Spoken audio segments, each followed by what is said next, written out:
Hello welcome to our mini vlog. ఊరు నుంచి పచ్చిరొయ్యలు తెచ్చుకున్నాను కదా, అవి అయితే ఈ రోజు అయితే పచ్చిరొయ్యలు నేతి బీరకాయ కర్రీ వండుతున్నాను అనమాట. ఇది చాలా పచ్చిరొయ్యలు అండి, కొంచెం కొంచెం వండుకుందాం అని చెప్పేసి. ఈ బీరకాయలు నేతి బీరకాయలు చాలా టేస్టీగా ఉంటాయి అనమాట. వీటిలో కొంచెం మసాలా వేసి ఈ పచ్చిరొయ్యలు వేసి వండితే సూపర్ అంటే సూపర్ టేస్టీగా ఉంటుంది. యాక్చువల్ గా నేను డీప్ ఫ్రై చేసి తెచ్చుకున్నాను కదా పచ్చిరొయ్యలు, అదే పచ్చివి డైరెక్ట్ తెచ్చి వండితే ఇంకా టేస్ట్ ఉంటుంది అనమాట. బాగా ఫ్రై చేసి తెచ్చినవి అలాగనే కొంచెం టేస్ట్ అయితే తగ్గుతుంది అనమాట.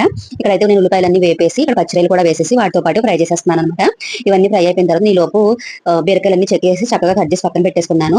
ఈ లోపు మసాలాకు ధనియాలు, జీలకర్ర, మొగ్గ, చెక్క, అల్లం, వెల్లుల్లి వేసేసి మెత్తటి పేస్ట్ లా పెట్టేశాను. ఆ మసాలా సూపర్ టేస్ట్ ఉంటుంది అనమాట ఈ కర్రీకి. తర్వాత ఉల్లిపాయలు పచ్చిరొయ్యలు వేగిపోయిన తర్వాత ఇందులోకి కట్ చేసి పెట్టుకున్న బీరకాయ ముక్కలు కూడా వేసేసుకొని బీరకాయ ముక్కలు మగ్గేంత వరకు బాగా ఫ్రై చేసుకుని మూత పెట్టుకుని ఫ్రై చేసుకోవాలన్నమాట. ఇలా మూత తీసుకుని 1-2 సార్లు బాగా కలుపుకుంటూ ఫ్రై చేసుకుంటూ ఉండాలి, వాటర్ వేయకుండా. ఎందుకంటే బీరకాయల నుంచి వాటర్ బాగా రిలీజ్ అవుతుంది కదా, అందుకని.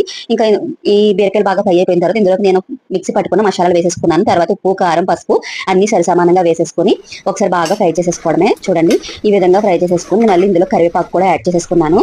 ఇదే కర్రీ నిజంగా డైరెక్ట్ పచ్చి వండితే ఇంకా చాలా టేస్టీగా ఉంటుందండి. ఫ్రై చేసి వండివి కదా, నాకు ఎందుకు అలా అయితే ఇంకా ఇష్టము. కానీ ఈ కర్రీ మాత్రం సూపర్ టేస్టీగా ఉంది. మీరు ఎప్పుడైనా బీరకాయ పచ్చడిలు ఉండారా లేదా కామెంట్ చేయండి.